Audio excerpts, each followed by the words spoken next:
Welcome again to the Purposes of God. I am your host, Doug Krieger of the Tribulation Network. This is video number 23 in our special 29-part series on the purposes of God and the peculiar prophetic studies with regards to so many of these divine measurements that we've been discussing. Again, this is video number 23 in the series. Again, this is video number 23 of the purposes of God. This commences a four-part study of the millenarian fourth temple as found in Ezekiel chapters 40 through 48. Ezekiel's temple description is given in Ezekiel chapters 40 through 48. God is the one who designed both Solomon's and Ezekiel's temples. You cannot understand either one without understanding each one. That is, comprehending Ezekiel's, you comprehend Solomon's, and eventually their fullness in the measurements of the New Jerusalem. In the Gemara, it names 3 Jewish cubits of 5, 6, and 7 palms, and as Oppert shows in his research, 25.2 inches was reckoned as 7 palms, or 25.2 inches. 21.6 being 6 palms, that is, 3.6 inches per palm or royal cubit, adapted by the Jews during their Babylonian captivity.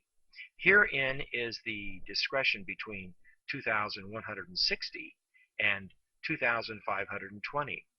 We may reasonably apply this scale to the Gemara list and read it as 18, 21.6, and 25.2 inches.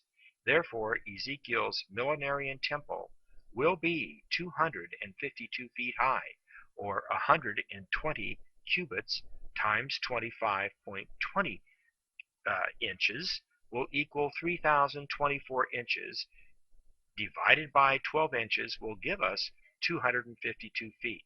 That is about the height of a 25 modern story building. This research is provided by the Encyclopedia Britannica, Volume 28, page 484. Ezekiel's cubit, we believe, was based on the sacred cubit of 25.20 inches. The measuring rod, 6 cubits long, each being a cubit, that is, 21.6 inches total, would equal to a royal cubit. But it included a handbreadth, that is, an additional 3.6 inches, totaling 25.2 inches, which would equal our sacred cubit, not the royal cubit. That is, when you total 7 times 3.6 inches, it will equal 25.2 inches, or the measurement of the sacred cubit. Ezekiel chapter 40, verse 5. In examining the various lengths of cubits mentioned, notice that they all fit closely into the basis of the palm of a hand, or handbreadth of 3.6 inches. Most of us can measure our handbreadth from the base of the middle finger to the wrist. In most adults, it's about 3.6 inches. And 36, that is very significant in that it is the 36 of a circle, 360 degrees, or 360 days in a prophetic year.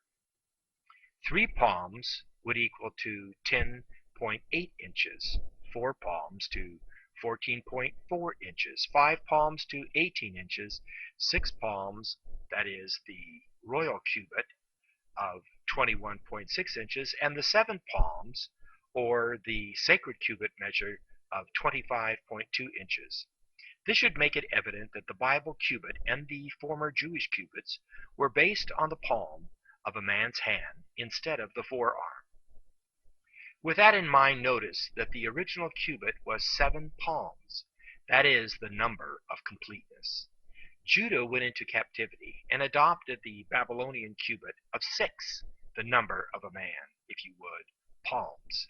That is a natural thing to do.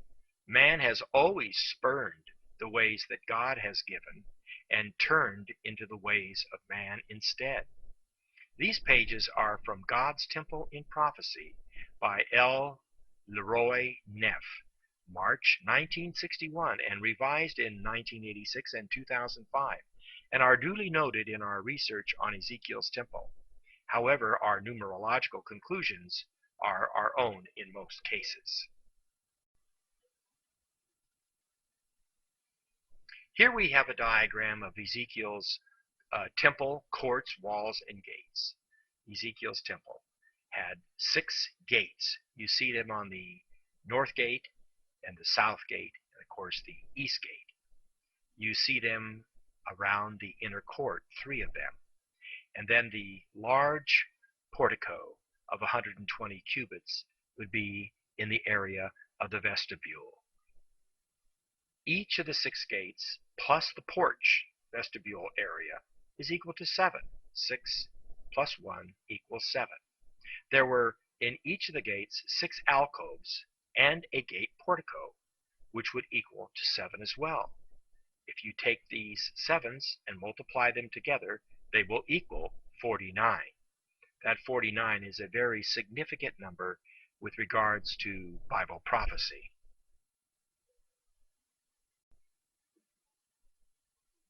Here we have another diagram very clearly laid out of all measurements in cubits.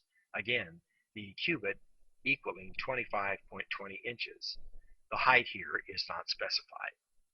These are taken from Ezekiel chapter 40, 47 through 49 and 41 verses 1 through 4, the dimensions of the inner court, the vestibule, the porch area, and sanctuary, including the most holy place. The most holy place is 20 by 20 cubits. The sanctuary is 40 by 20 cubits. All of these areas and these separate divisions, for example, going into the sanctuary, 6 by 6 on either side. And then going into the Holy of Holies, 7 by 7 on either side, and as you enter in, it is 2 by 2, 2 by 2 on the doorposts, whereas the entryway itself is a 6 by 7 area. These are all very significant, and we're going to get into them momentarily.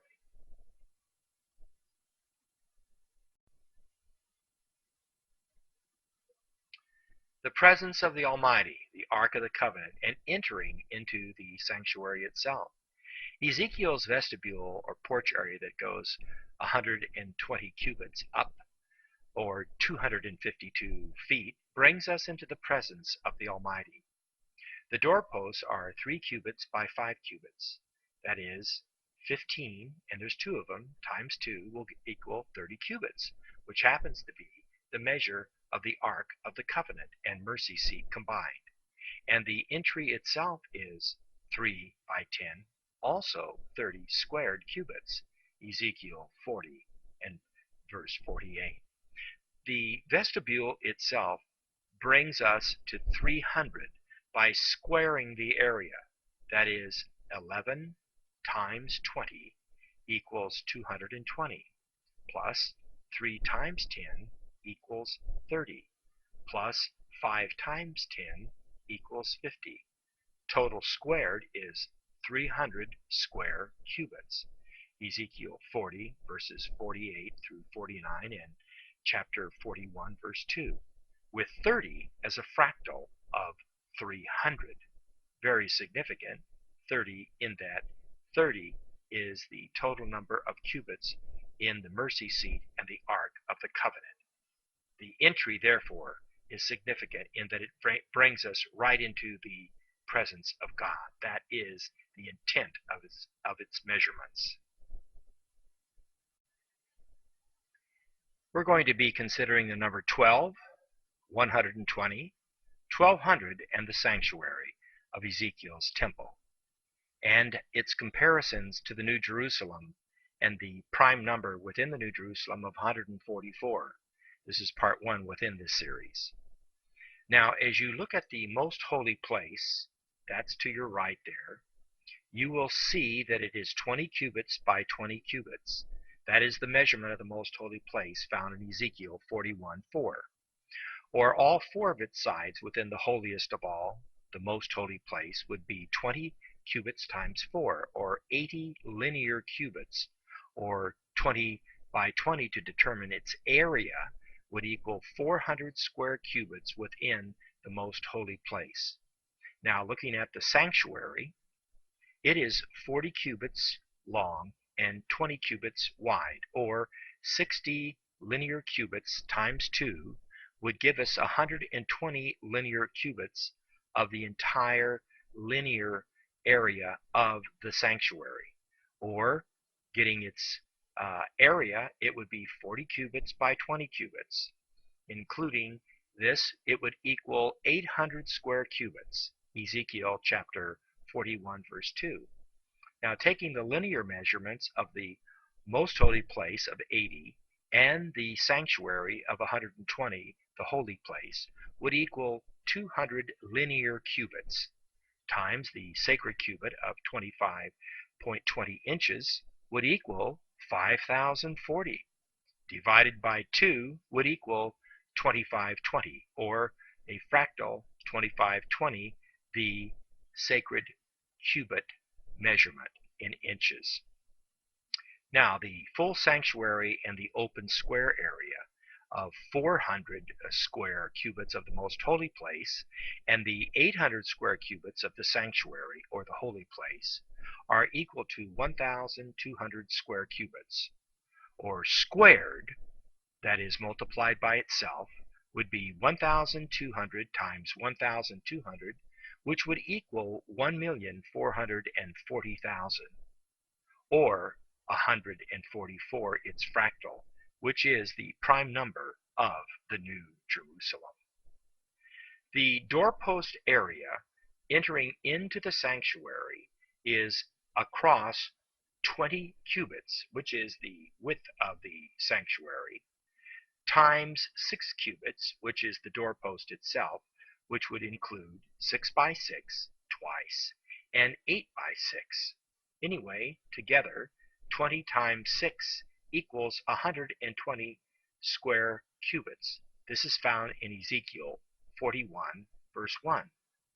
Now we take that number, 120, and multiply it by itself, 120, and it will equal 14,400, or again, the prime number of the New Jerusalem, 144.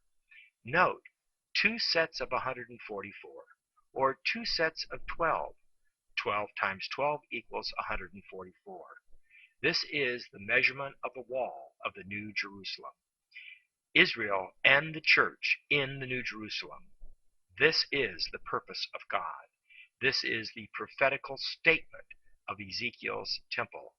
The tabernacle of God is with men. Revelation 21, verse 3.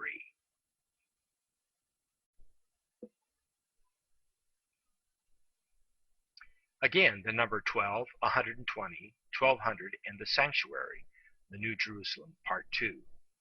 In entering through the open and doorposts into the most holy place, a most amazing thing takes place.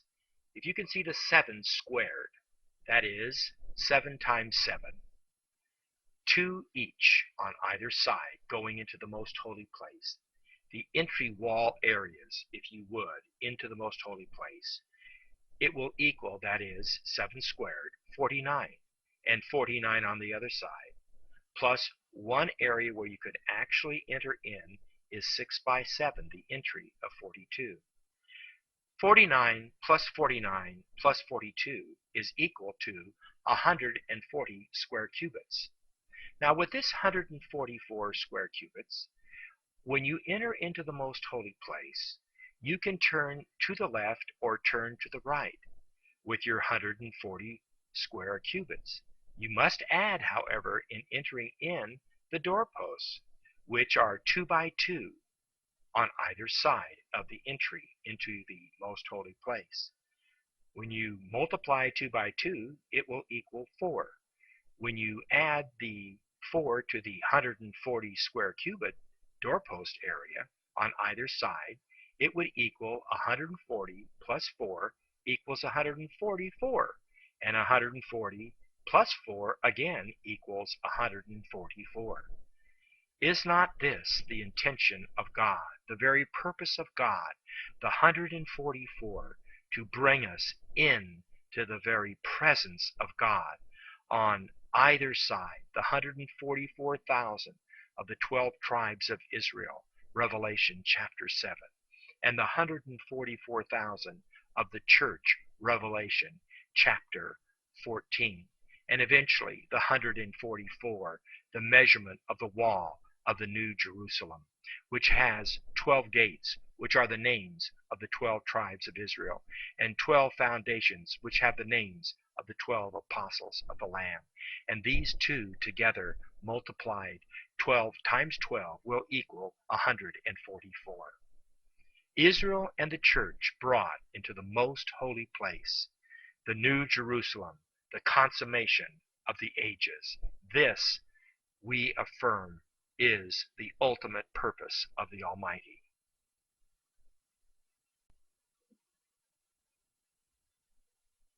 A 144 is equal to 441 and 49. How did we get that? 2520 sacred cubit, which attests nigh all these divine measurements, revealing the purposes of God, when squared, that is, 2520 inches times 25.20 inches, is equal to 635.04 square inches. If you divide that by 144, interestingly enough, you will get 441. 144, 441. This somewhat amazing calculation is not by chance. The 7 times 7 entries into the most holy place bring us face to face with the by my spirit phenomenon of Zechariah 4, 2 through 6. A lampstand with a bowl on top of it, and on the stand 7 lamps with 7 pipes to the 7 lamps. That is, 7 times 7 equals 49. So going into the most holy place in Ezekiel, you cannot help but realize the measurement of 7 by 7 equals 49, and the universal lampstand. The bowl is likened in Zechariah 4 to the very Ark of the Covenant, which is in the center of these 49, out from whom the 49 lamps with conduits, 7 each to 7 lamps, on the one 3-dimensional menorah are lighted. 20 years from the Edict of Cyrus in 536 BC, as found in Ezra chapter 1 verses 1 through 4 and 2 Chronicles 36, 22 through 23, to 516 BC. That is 20 to 21 years it took to rebuild the temple. Note, first the temple, then the wall. From his presence, out from his presence, to the lamps, or to the wall of Jerusalem, or the New Jerusalem. God works from the inside out. Also, there shall be 7 weeks unto the building of the wall, or 49 years. Daniel chapter 9, verse 25, and Nehemiah chapters 2 through 10 account for the building of the wall in its 49-year effort.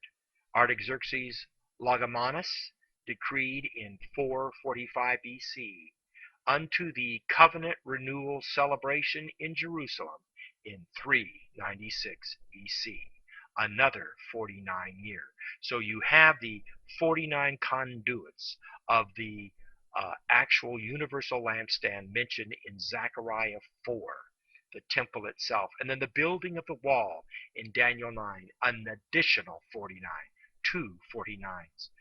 The 7 churches of Revelation in chapters 1 through 3, and the Son of Man, the prophet, in their midst, repeats the imagery of the universal lampstand seen in Zechariah chapter 4, and the 2 sons of oil, that is, the kingship Zerubbabel and the priesthood Yeshua, on either side of the bowl, that is, the 2 olive trees.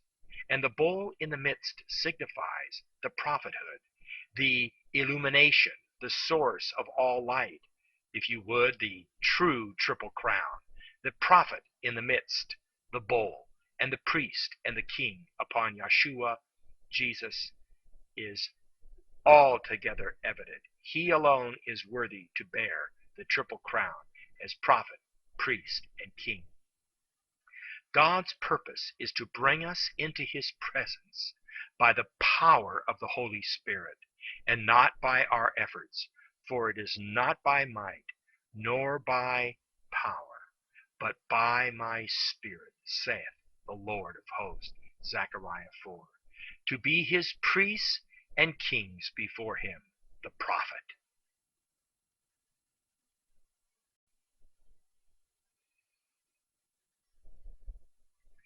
There you have the universal lampstand of Zechariah chapter 4.